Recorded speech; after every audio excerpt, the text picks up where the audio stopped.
Me parece muy importante el tema de la señora. Es que aquí no quiero pues alargar el debate porque, bueno, aunque veo que con Carlos Eduardo y con Juan Mario nos vamos a encontrar muchas veces más. Me parece muy importante el tema de la señora.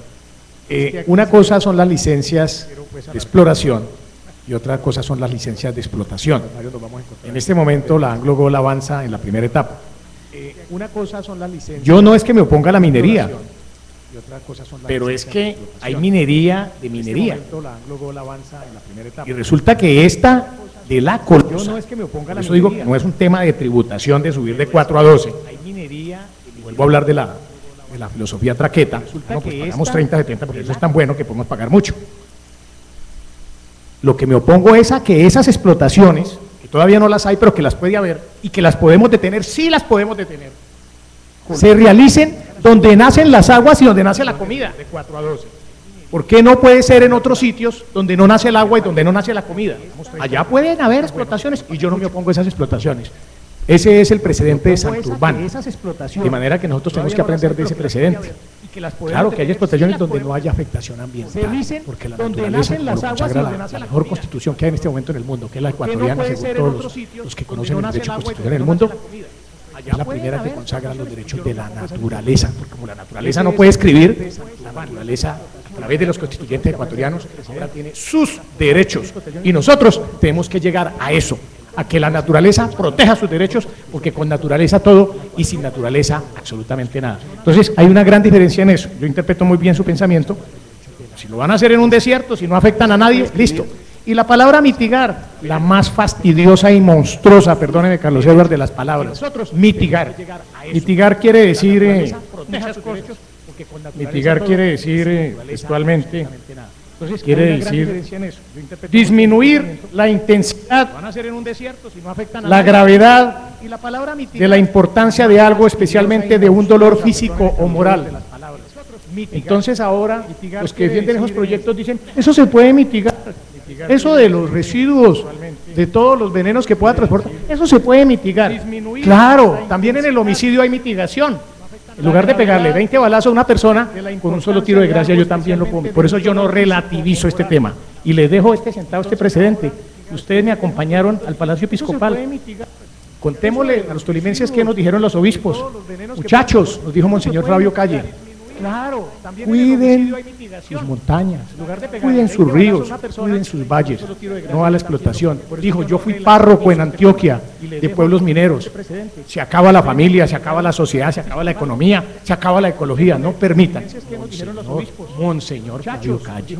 Yo como sí soy discípulo de la iglesia, pues yo sí le voy a hacer caso. Sí, muchas gracias.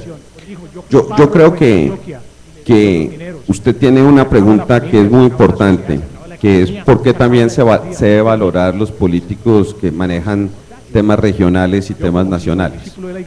Porque si usted ve este tema bajo un punto de vista nacional, digamos, si usted ve cuál es la explicación de por qué esto comenzó a estallar en minería, usted tiene que comenzar a ver cómo fue todo el mandato pasado. Puede ver, por ejemplo, la reforma tributaria del 2003, yo no estaba ahí, hizo una cosa que se llamaba las exenciones a capital. Quiere decir que si usted, sus utilidades, en realidad de distribuirlas, las invertía, hasta un 40% eran deducibles de impuestos.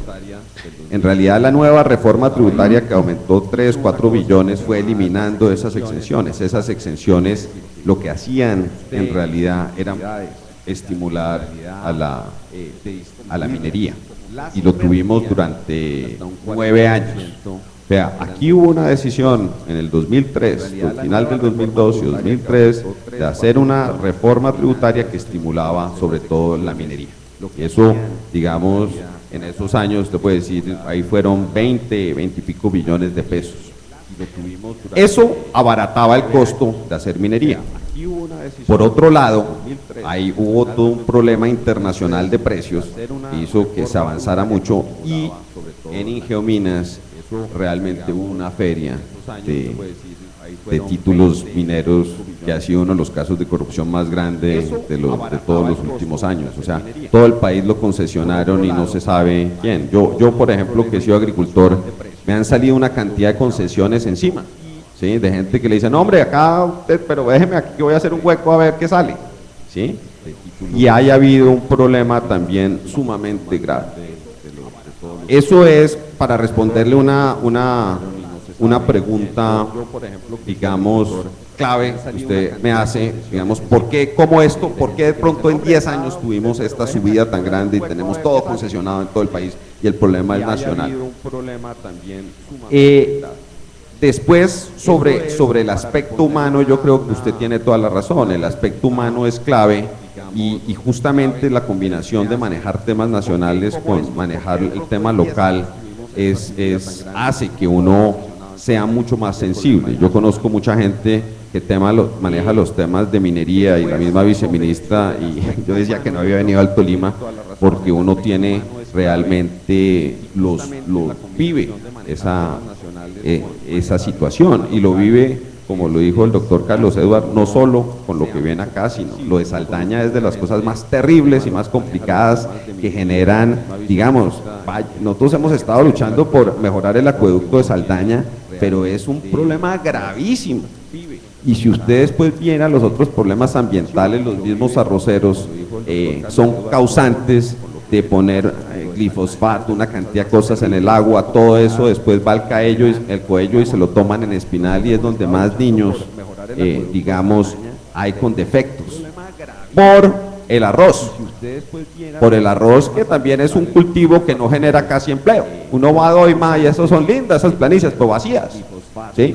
Por 100 hectáreas hay un tipo ahí nomás, entonces también hay que pensar si es que no han hecho un esfuerzo y han sembrado lo más fácil y quieren es que lo protejan y todo y que todos comamos arroz más caro, digamos, pero es un problema casi que en mi familia, que yo tengo esa pelea, ¿sí? O usted llega y ve un problema como el problema del gas. Mire, yo he sido un defensor del problema del gas y solo para decirle una cosa, uno puede decir el gas, no sé qué, pero el mayor asesino de mujeres entre los 40 y 60 años en el campo son los hornos a leña, porque las mujeres terminan muriéndose de enfisema pulmonar. Entonces, todos los temas que usted puede. Yo he ido a pueblos y me echaba ese cuento y siempre todos me decían, sí, mi suegra se murió de eso a los 50 y pico de años. Entonces, todo eso usted tiene ese aspecto que dice que muchas veces son de género. Yo, por ejemplo, le hablé de pensiones, con mi primer empleo, y le mencioné el tema del caso de la mujer dentro de pensiones, que es un tratamiento específico. Le hablo ahora de gas y digo cómo le afecta a las mujeres. Eso es fundamental y uno solo lo aprende con un trabajo en el campo. Y yo creo que en eso usted tiene toda la razón. Lo que pasa es que por más de que nosotros a veces querramos ciertas cosas, yo le digo una cosa, yo defendí la reforma a las regalías de este gobierno, porque a diferencia de Alfredo, yo dije, la reforma a las regalías le va a servir al Tolima. En este momento, como se pasó, quedamos neutros. Y hacia adelante va a aumentar nuestros recursos. Entonces es fácil decir uno que votando regalías se oponía al Tolima. O eso es simplemente decirlo sin haber hecho los cálculos ni las proyecciones de cómo va el minero energético y todo, y es una salida sencilla. Pero no es verdad. Entonces, yo creo que uno en todo eso, cuando ve la cosa regional y todo, tiene que decir, hombre, esto es algo muy complejo. Hay mucha gente que se ha echado discursos en el Tolima, tenemos grandes oradores. Santo Fimo era un gran orador, discursos maravillosos, eso sí, invocaba el proyecto, no dejó nada. Entonces, yo soy un poquito escéptico. ¿Sí? Bueno, oigo discursos, me gusta como habla Carlos Eduardo, que es pam, no sé, ¿sí?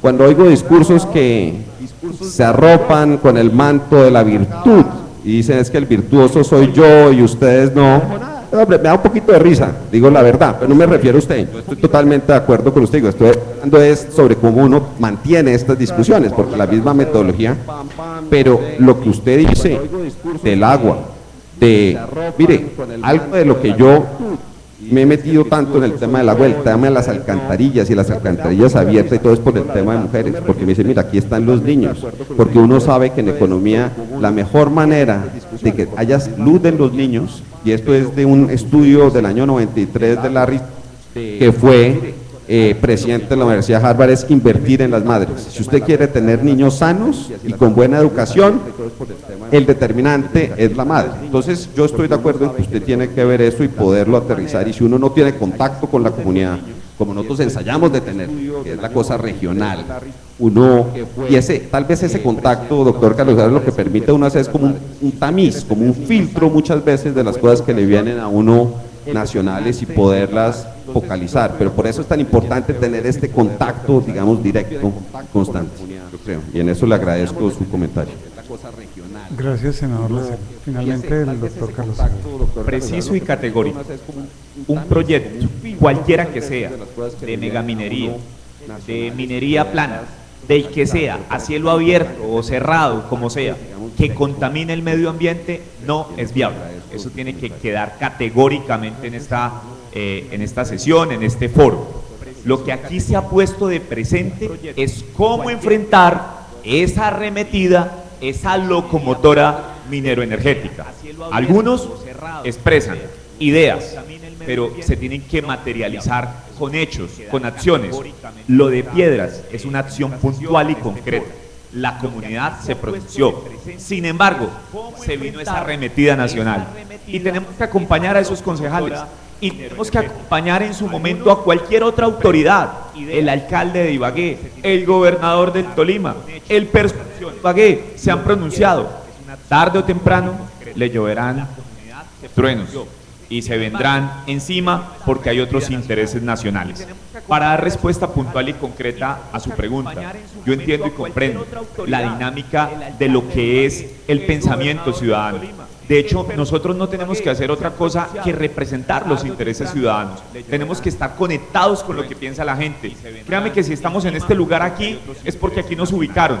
Pero a nosotros nos gusta estar allá donde usted está sentada, al lado suyo. Por eso permanentemente salimos a los barrios, salimos a los corregimientos, salimos a los municipios, hacemos presencia. Un día como hoy, normalmente yo estaría en un municipio como lo estaré mañana, en el municipio del Líbano, seguramente con el senador Juan Mario, hablando del tema del café. Y pasado mañana en otra parte y en otro lugar. Hemos visitado sitios distantes, peligrosos. Hace 15 días estuvimos en un sector del municipio de Ataco de Santiago Pérez hacia arriba, que se llama Polecito. Por allá casi no va nadie. Y créanme que nos gusta tener ese contacto con la comunidad. De tal suerte que yo valoro este tipo de eventos porque son unos espacios de discusión que, por cierto, en pocas oportunidades se da. Y yo soy un convencido de que los intereses de los tolimenses los tenemos que defender todos. En lo que a veces nos separamos, y lo hacemos con mucha humildad y respeto, es en el método de defender esos intereses. La arremetida nacional en un gobierno, en un país absolutamente centralista, es muy fuerte. Y para enfrentar una tractomula, para enfrentar una locomotora, tenemos que armarnos, prepararnos, planificar para dar una pelea que sea admisible, para dar una pelea seria. Lo otro es el discurso populachero de decir yo estoy en contra, a mí no me gusta, pero y las acciones puntuales y concretas, ¿dónde están? Muchas gracias. Doctor Carlos Edgar, buenas tardes, muchas gracias. Queda con el auditorio John Jair Uribe, director de Ciencia Política de la Universidad de Ibagué, con las conclusiones. Buenas tardes, ya, sí, son las 12, entonces, bueno, buenos días, buenas tardes. Primero, agradecer a los señores honorables congresistas, al senador Juan Mario Lacena, a los honorables representantes Carlos Eduardo Osorio y Alfredo Bocanegra, así como a Guillermo Santos y a Hernando Cárdenas, quienes tuvieron que partir. En segundo lugar, agradecerle al Programa de Naciones Unidas para el Desarrollo, que a través del proyecto Fortalecimiento Democrático Abierto ha gestionado este espacio con alguna colaboración de nosotros. O sea que si algo ha salido mal, la culpa es del PNUD. Mentira, era un chiste porque se los veo muy serios ya a estas alturas. Lo primero que quería plantear, lo único que quiero plantear, un solo punto, que ojalá salga publicado en el Nuevo Día, que también a quien quiero agradecer por este espacio, por haber abierto sus cámaras, por haber abierto sus páginas a este tipo de debates es que hay una frase que resume una postura de una concepción de mundo en las comunidades indígenas del sur de México, en Chiapas, y ellos dicen que el gobierno es mandar obedeciendo. Y creo que estamos intentando con ese tipo de espacios y con otro tipo de dinámicas en la ciudad, en la región, poner en práctica ese tipo de cosas. Es una concepción indígena muy interesante. No se trata, quien tiene la autoridad no es solo aquel que me da órdenes o me obliga o me castiga, sino la autoridad es aquellas personas o personajes que han cumplido un mandato. Mandar obedeciendo, esa es una frase muy bonita que creo que podemos tratar de aplicar a nuestro contexto. Y creo que aquí, como en otras regiones del país y como en la capital, etcétera, existe una crisis de representación. Ya muchos autores y personajes han hablado del tema. Los representantes están lejos de los representados y los representados, aunque votan, no tienen un diálogo muy fluido con sus representantes, etcétera, etcétera. A pesar de que hoy por hoy tenemos medios, pues está Twitter y la televisión, etcétera, seguimos, esa brecha entre representantes y representados se mantiene y a veces se agudiza. Hemos escuchado las posiciones distintas, complejas, interesantes de cada uno de quienes han estado en esta mesa. Se han generado unas preguntas y afortunadamente en esta última parte tuvimos la posibilidad de compartir el micrófono y de generar una relación un poco más horizontal. Yo saludo eso, me parece muy importante que se sigan haciendo ese tipo de esfuerzos y que podamos avanzar en esta vía. No son los primeros debates que se desarrollan ni en la ciudad ni en la universidad frente a este tipo de temas, pero en este camino de construir ese proceso en el que logremos que algún día las autoridades sean eso, quienes mandan obedeciendo, tenemos que seguir fortaleciendo este espacio y crear metodologías que nos permitan hacer un diálogo más horizontal, más interesante, más intenso, y en el que podamos ir descubriendo los límites del proceso, de los debates que estamos desarrollando, los temas, las tensiones en las que estamos. Aquí se han tocado temas complejísimos y muy interesantes, no más el agua en Ibagué, que se está hablando sobre minería, se ha hablado de agricultura, se habla de una serie de cosas. Y el reto que tenemos es no solo que haya un proyecto de región, sino que haya un proyecto compartido de región, un proyecto de todos para todos. Ese reto implica que tengamos más espacios, mejores dinámicas, mayores discusiones sobre qué región queremos y sobre los otros como ciudadanos qué queremos mandar. ¿Mandar a quién?